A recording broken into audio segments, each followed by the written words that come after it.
and your families. This is such a huge honor to be able to teach science to not only my room, room 10, but also to room 16, room 17, room 19, room 20, and you know, room 11. You got a special place. This is a huge opportunity. I normally would not have a chance to teach to everybody, so this is sort of a huge honor for me. We're going to be learning about soil, and I'm going to start that over again. Hello, boys and girls. I am Toria Vigliano. I am a 2-3 teacher in room 10. Woo woo! This is such a huge honor, though. Not only do I get to teach my students, the room 10 kids, but also room 16, room 17, room 19, room 20. Hey, how are you? And room 11, you know you got a special place right here. So we will be learning about soil for the next 2 weeks. Now, the most important thing about soil is getting out and experimenting with it. Unfortunately, we don't have that chance to do those experiments in school.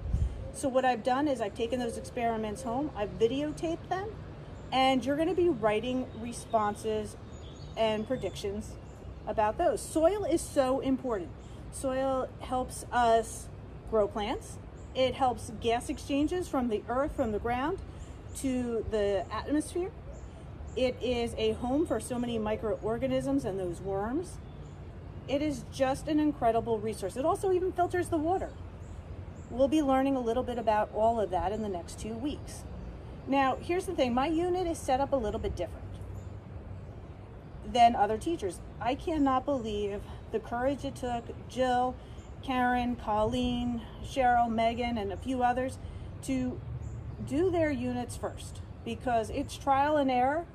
And it took a lot of bravery for them to go first. And every time and every 2 weeks, these units might look a little bit different depending on who's doing them. My unit, here's the one important thing you need to know. Do not hit submit until the very end. I set up my unit in one whole Google slide.